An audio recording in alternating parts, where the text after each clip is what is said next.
Je vais essayer de vous ramasser, de vous synthétiser ce qui a été fait depuis 2016 en matière sécuritaire et en matière de décentralisation. Vous savez bien toutes les merveilles énumérées tantôt et toutes les réalisations seront pratiquement vaines si nous n'avions pas la sécurité, si nous n'avions pas la paix. Et comme vous savez, nous avons eu la chance, depuis 2016, d'avoir le président Talon, qui s'est révélé à nous comme un visionnaire hors pair, un développeur qui a embrassé tous les secteurs. Il aurait pu cibler un, deux secteurs et laisser les autres. Mais il a pris tout de front. Avec quels moyens? On se demande très souvent par quelle alchimie il y arrive. Vous vous souvenez, à peine a-t-il été élu en 2016, en avril 2016, qu'en juin déjà, alors qu'il y a une loi que nous avons votée depuis 1999 qui a institué dans notre pays 12 départements. Vous vous rappelez qu'on avait 6 départements. Une loi est venue depuis 1999 et a institué 12 départements. Mais depuis 1999 jusqu'à 2016, aucun gouvernement n'a pu nommer les chefs-lieux et les préfets des 6 nouveaux départements.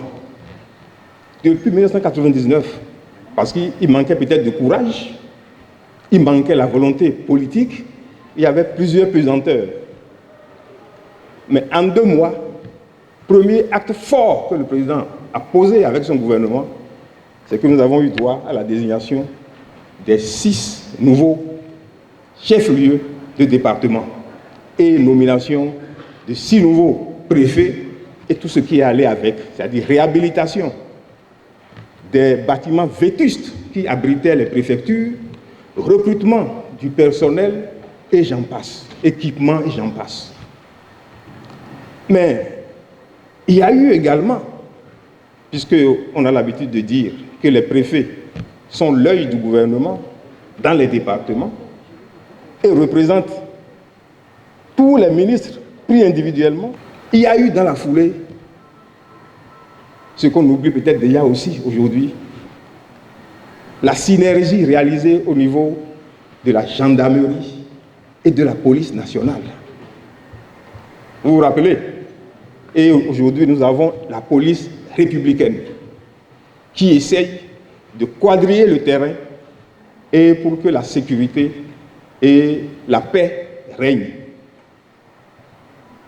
Normalement, notre pays compte 746 arrondissements et en temps normal, chaque arrondissement devrait avoir son poste de commissariat de police pour assurer la sécurité. Aujourd'hui, à peu près, nous avons 300 commissariats de police, donc il y a encore 246 qui n'en ont pas. Cotonou étant la vitrine, Cotonou n'a pas ce problème.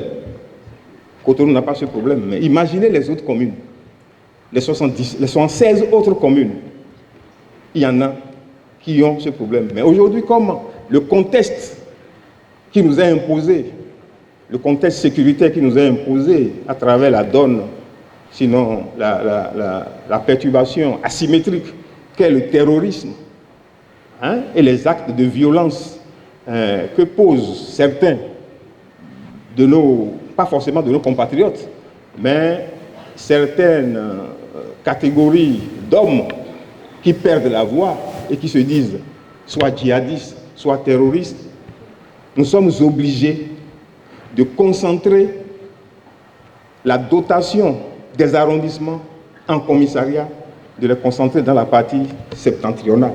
D'abord, avant de descendre aux autres communes.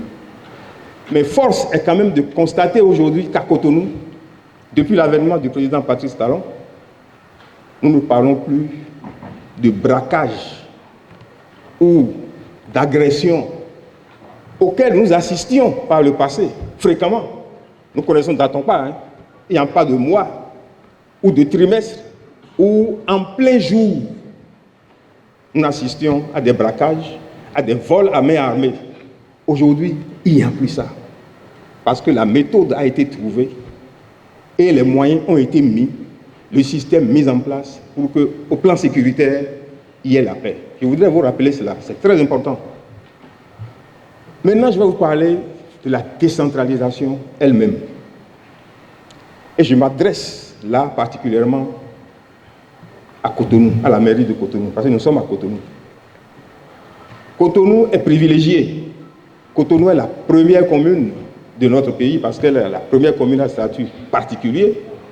Et les moyens dont dispose Cotonou aujourd'hui doivent amener Cotonou à essayer d'imiter, sinon de copier la méthode implémentée par le gouvernement. Le gouvernement gère tout le pays entier, mais a des moyens limités. Cotonou aujourd'hui est la commune la plus riche du Bénin. Et Cotonou a la chance de voir se réaliser sur son territoire diverses infrastructures d'une certaine facture que nous n'avions pas par le passé. Donc Cotonou, je suis très content que le président de l'ANCB, le maire Luc Atropo, ait rappelé ici les contrats qui ont déjà été signés, notamment avec Sirat et Simo, pour aider Cotonou à avoir des infrastructures à la hauteur de ce qui est fait par le gouvernement. C'est très important. Nous ne pouvons plus aujourd'hui laisser nos communes faire comme par le passé, où des infrastructures mal façonnées, si ce ne sont pas des éléphants blancs carrément, on promet, on prend l'argent, mais on ne voit rien de concret. En tout cas, depuis 2016, tout le monde sait qu'il n'y a plus ça. Et mieux, comme je le dis, Cotonou doit s'efforcer de réaliser des choses de même facture que ce qui se fait par le gouvernement. Aujourd'hui, avec la décentralisation, vous savez qu'on a séparé la fonction politique de la fonction administrative et technique, avec l'avènement des secrétaires exécutifs qui sont là pour assister les élus. Les élus continuent de jouer leur rôle. Donc c'est aux élus de prendre les décisions, de fixer les orientations, de fixer les objectifs et de les mettre maintenant, après validation par le conseil communal, de les mettre à disposition des secrétaires exécutifs ou bien du secrétaire exécutif et son équipe et de son équipe pour que cela soit réalisé en s'appuyant autant que faire se peut sur les services déconcentrés de l'État à leur disposition.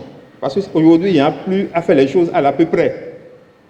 Il faut faire les études qu'il faut, prendre le temps de faire les études, concevoir les choses et essayer de respecter la dynamique, disons, exprimée par le gouvernement. Donc, moi, je pense que la chance de Cotonou aujourd'hui, c'est vrai, elle est de loin devant la commune de Cotonou, mais les communes étant mises dorénavant en concurrence, les communes sont mises en concurrence. Et être commune à statut particulier, pour le moment, il n'y a pas un statut au-dessus.